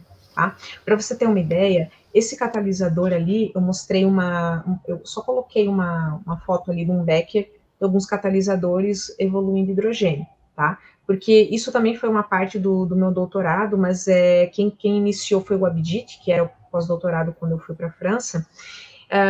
Os catalisadores que ele fez podiam produzir 39 litros de hidrogênio por grama de catalisador. Isso é muita coisa. Por minuto por grama de catalisador, desculpa. É muita coisa. Então, em comparação a outros com alumina, isso dá, assim, 10 vezes mais, entende? Então, eu vejo isso e vejo muito a questão de resistência química mesmo, porque eles não se alteram. Essa reação ali que eu utilizei com a hidrólise do borideto de sódio, a gente utilizou ela porque o pH é 13 a 14, né? E a reação ela sobe a 80 graus. Então, para você ter um material que aguente isso e ainda consiga produzir em repetidos ciclos, é difícil. Então, eu vejo esses materiais como mais avançados, e eles ainda vão avançar muito mais. Por isso, eu acho que a gente tem que trabalhar com eles. Obrigado. E aí eu tenho uma segunda pergunta, né? Que se fala muito na área de reforma, né? Do metano como do etanol para produzir hidrogênio, né? Em reatores de membrana, né? Que a ideia é você já separa também o hidrogênio, então você desloca o equilíbrio dessa reação, é bastante interessante, de seletividade, várias outras coisas. Você vê a aplicação desses PDCs também como membranas para você, como materiais inteligentes, né? Você tem a propriedade catalítica e também com uma propriedade e também funcionando como uma membrana de separação. Com certeza, com certeza. Os PDCs, eles são largamente utilizados para fazer membrana. Tem o pessoal, tem pessoal trabalhando com isso, tem a Emanuele defendeu uma tese trabalhando com membranas, quando é que foi, Ricardo? 2018, 2019? Não lembro quanto. Foi isso que era um... Aí nós temos recentemente a Heloísa Madalosso, que também foi uma membrana modificada, e agora nós temos o Ângelo também, trabalhando com isso. Né, exatamente. Isso. Mas aqui, a do Ângelo, acho que não é PDC, é alumina, não é? Ele está trabalhando com PDC também. Ah, tá. Então, assim, é muito bom trabalhar com PDC para essa parte da porosidade, porque você consegue uma altíssima seletividade. Tem alguns, até posso te passar alguns artigos que falam sobre hard templating e soft templating, né? Então, tem diversas formas de você conseguir aplicar, desenvolver porosidade nesses materiais com altíssima, com controle do tamanho de poro, controle de distribuição do tamanho de poro. Maíra, eu queria complementar. Bruno, esses materiais, eles ainda não são comerciais, né? Principalmente por causa dos PDCs. Ainda a rota de produção de PDC ainda não é dominada por muitas empresas. O que esses novos materiais estão trazendo? Uma capacidade absurda de produção de hidrogênio por unidade de tempo. Tá? A efetividade dele é muito maior. Além disso, nós conseguimos produzir o catalisador já com a porosidade projetada. Nós queremos um catalisador que tenha tantos metros quadrados por grama. A gente já projeta isso antecipadamente e depois vai fazer o catalisador. Então, você tem um controle bastante grande sobre todas as etapas. Só que são coisas ainda que estão em evolução, né? Então, esses trabalhos aí que a Maíra está falando nos renderam artigos com fator de impacto 20, por exemplo. Né? E nós temos outro trabalho que é com as fibras também, a partir de PDCs, com fibras cerâmicas, que suportam 1.200 graus sem oxidar, enquanto a fibra de carbono só suporta 800. Então, tem todas as aplicações que estão sendo exploradas ainda, e tudo recai ainda na limitação da disponibilidade de PDCs. São poucos países que produzem, né? São materiais chatos, são muito sensíveis a pH, umidade, presença de ar, um monte de coisa que a gente tem que estar controlando sempre. Mas no futuro próximo aí a gente acredita que esse negócio, principalmente com o fato da Alemanha estabelecer com 2030 parar a produção de carros que queimam combustível fóssil, produzir todos elétricos, a gente tem um crescimento bastante grande. Esses materiais, eles surgiram na década de 50. Mas, assim, em 10 anos deve ter saído 1 ou 2 artigos. Né? Na década de 90, saíram uns 3 ou 4. A partir de 2000, é que as coisas começaram a evoluir bastante. Nós começamos a trabalhar com isso em 2010, e ainda a gente está aprendendo muita coisa. Porque tudo é muito caro nessa área. Joia. Obrigado aí. Alguém teria mais alguma curiosidade?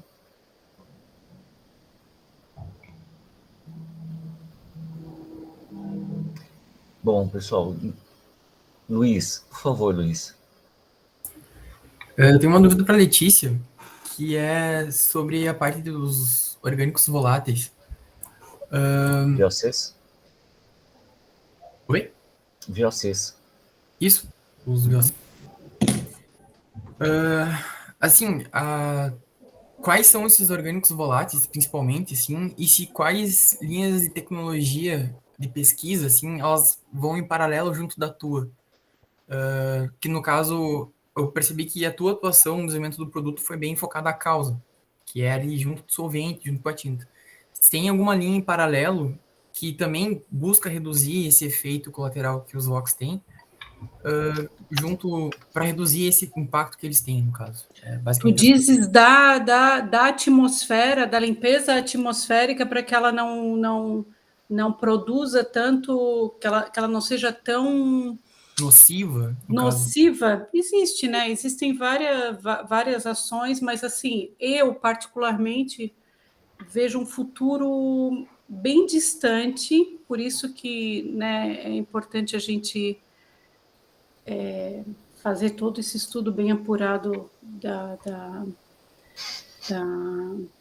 de toda a indústria, né, de petróleo, gás e biocombustíveis, e sempre estar avaliando esses...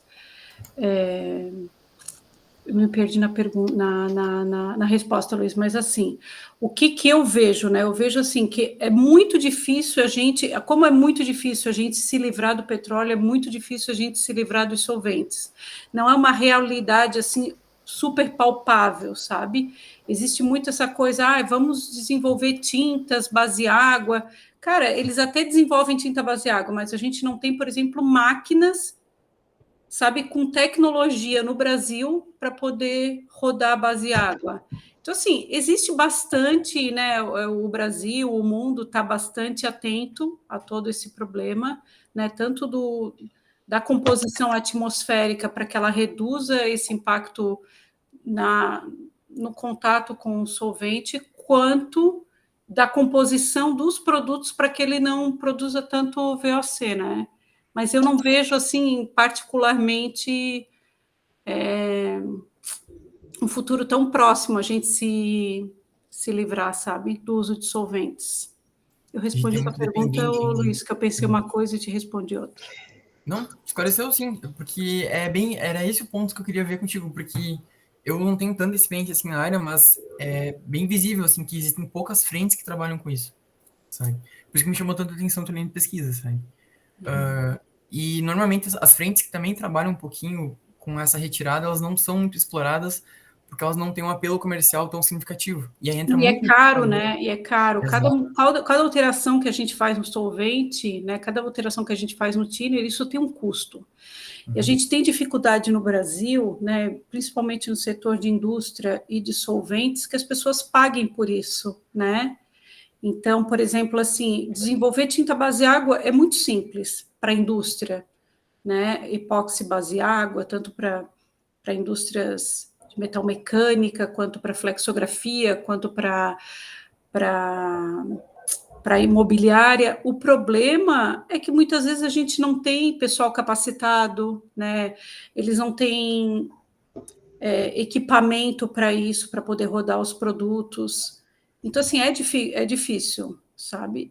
Eu acho que a gente só vai ter uma realidade bem palpável o dia que o governo pegar e proibir o uso de alguma substância.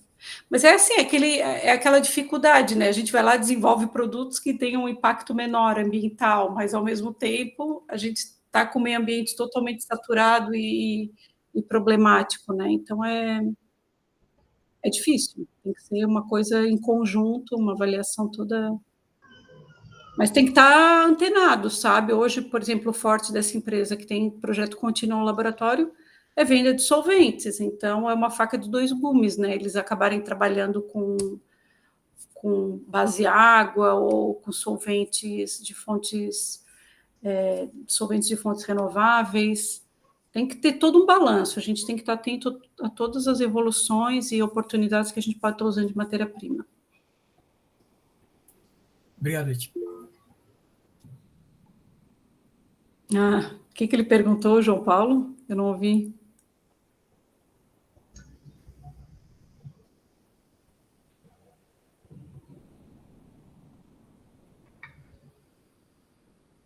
Então, é bem difícil, tá, João? O que acontece? Por exemplo, a resina que a gente utilizava quando a tinta foi lançada era uma estirenoacrílica, é bem difícil. Então, assim, são jogadas de marketing que a empresa utiliza e depois joga nas costas da área técnica, né? Porque qual é a tinta que tu pintas hoje um prédio é garantia vitalícia? Existe um tempo, né? O que eles chamam de vitalícia é assim, ó, ao invés de 3 anos, a tinta dura 10 anos. Então, a gente utilizava uma estireno acrílica que começou a vir muita indenização, porque, né, querendo ou não, pintando um telhado, chove, aquece, frio, é difícil tu teres uma resina ali que consiga, né, ao longo do tempo, sofrer todos esses impactos e se manter intacta. Daí foi feito para poder manter essa garantia vitalícia, a gente usou uma resina elastomérica.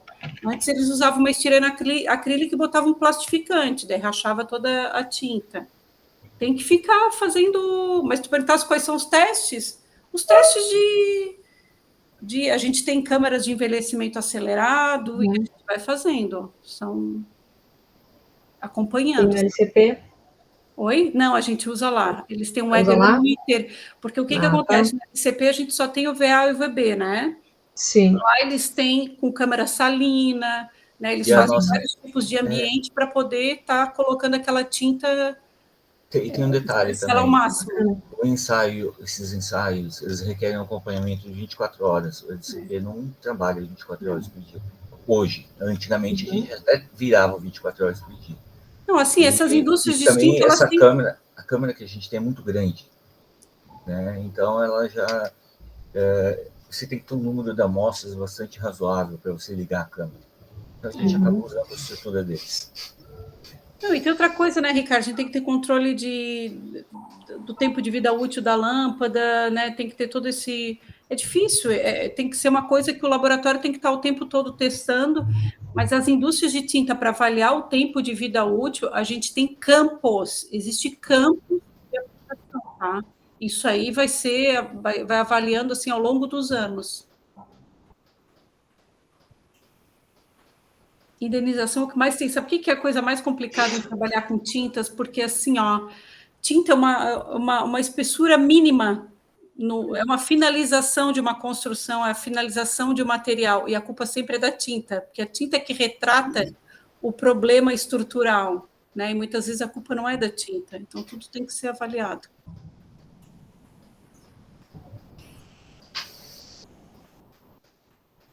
A Maíra mandou, eu liguei a câmera.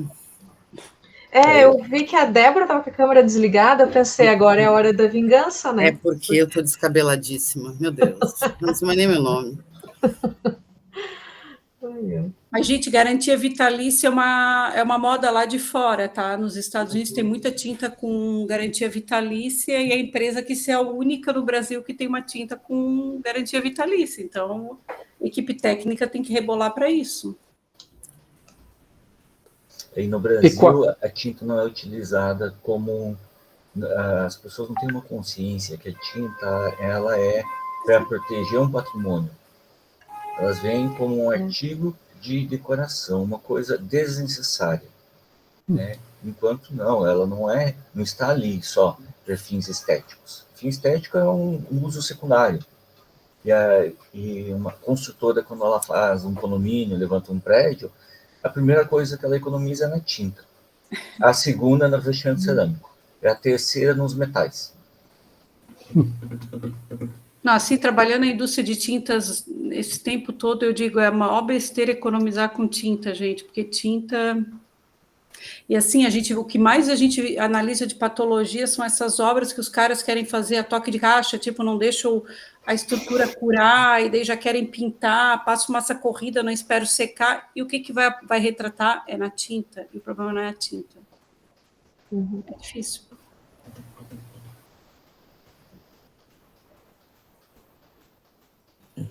Acho que tá bom, né? Tá bom. Eu preciso ver o jogo do São Paulo. E agora com a Covid dá para dar garantia vitalícia, não tem problema. Bom, agora falta os outros abrir a câmera aí e Maíra, tirar uma foto, todo mundo aí. Né? Isso, Maíra, manda os outros abrirem a câmera, Maíra. Tu me representa. Abram as câmeras, gente, por favor, senão a Débora fica muito chateada. Isso, ela é meiga, a Débora fica chateada e vocês não queiram ver a Maíra e a Francine bravas. Isso. Verdade, melhor. Liguem as câmeras.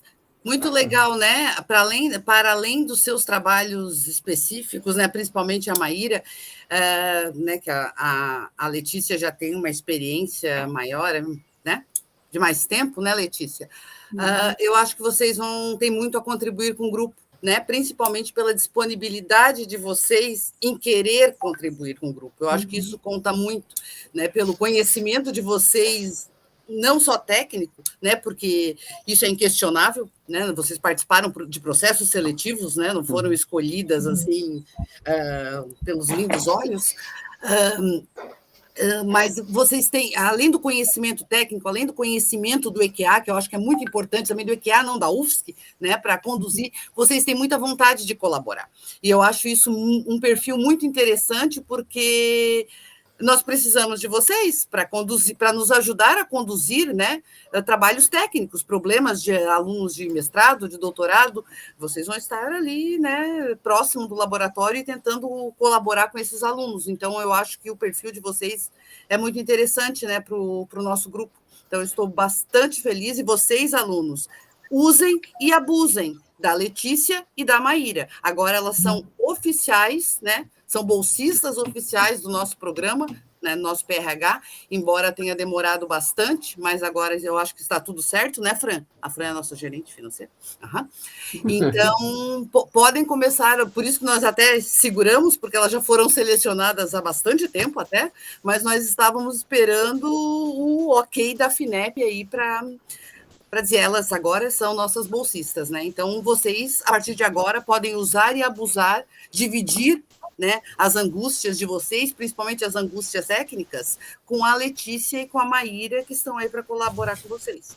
Né? Então, eu estou realmente muito feliz, né? Não conhecia a Maíra nem a Letícia do ponto de vista técnico e nem de convívio, né? Nós nos encontrávamos eventualmente no IKEA. Eu estou muito feliz com a aquisição de vocês e eu tenho certeza que a gente vai arrasar. Com certeza. Né? Débora, só queria falar uma coisa assim, ó, pro pessoal. Não é porque a Letícia trabalhou, por exemplo, mais com tinta e solvente, né? E eu trabalho mais com materiais cerâmicos, polímeros e tal, que a gente não possa ajudar em outros problemas.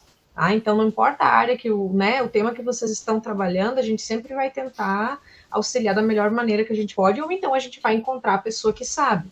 Tá? E isso a gente sabe fazer bem, né, Letícia? A gente dá para ajudar. E é importante você saber. Isso eu acho uma vantagem. Desculpa, Ricardo, isso eu acho uma vantagem, porque como a gente já está há bastante tempo, a gente construiu uma rede, né, de relacionamentos, então o que a gente puder ajudar, a gente está aí. É isso. Ok. Usem e abusem da Letícia e da Maíra. Se precisar de contatos em qualquer área, é só falar com as duas, que a gente, ali no laboratório, e as duas também participam das redes de contato que a gente tem, e a gente consegue falar com quase todo mundo. Uhum. Perfeito. Né? A gente tem contato direto com a MCTI, por exemplo, né? Quando dá algum problema na FINEP, e a FINEP empaca tudo, eu vou reclamar direto para o secretário da MCTI. Caramba.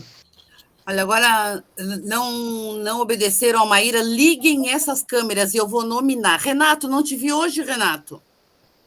Quero te ver antes que tu vá para a Itália. Senão não vai mais também, já corta a bolsa. Não corta essa porcaria dessa bolsa já. Pronto, Letícia. liguei. Vou mandar Francine no lugar do Renato. O Renato é igualzinho o bonequinho que estava lá. Eu teria uma foto 6 automático, o boneco. Só que o boneco não fala assim. Assim, achei bichinho. João, liga essa câmera, senão eu vou abdicar da orientação. Letícia, oi, Letícia, querida, não precisa ameaçar. E Gustavo, tu também. Só falta o Gustavo e o João. Isso, que daí a Fran vai tirar uma foto? Isso, claro. Então, eu vou botar na página do PRH, eu bem penteada, maquiada. Olha só os dois bonitinhos de boné. Só falta o João. O João nunca liga a câmera. Gente, eu vou sair. Então vaza. Uhum. Tem duas opções, ou aparece ou vaza. O Luiz, dia 20, tá? Só fazer a chamada final. Dia 20 nós temos a apresentação do seminário interno do Luiz. Ele vai vir sem bonezinho de skatista. Ele vai vir todo arrumadinho para o seminário. Dia 20, às 17 horas. Pode bater a foto, Fran.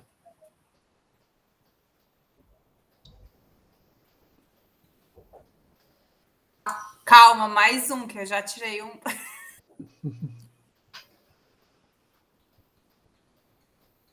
Pronto. Então, fechou. Gente, acho que eu pisquei, Fran. Vê se eu não fiquei assim, fazendo careta. Falou, gente. Com carinho, tá? O print aí. Passamos Tá bom, pouquinho gente. hoje do horário, mas foi bastante interessante. Foi por uma boa causa, né, Ricardo? Boa causa. Sim. Pra conhecer Então, melhor. agradecemos a todos. Né? A gente se encontra ainda dia 20. Nosso último encontro do ano, depois só em fevereiro. Isso aí. Então, tchau, gente. Muito obrigado Tchau, a pessoal. todos. Obrigada a todos. Obrigada. Obrigada, meninas. Beijos. Nada, beijo.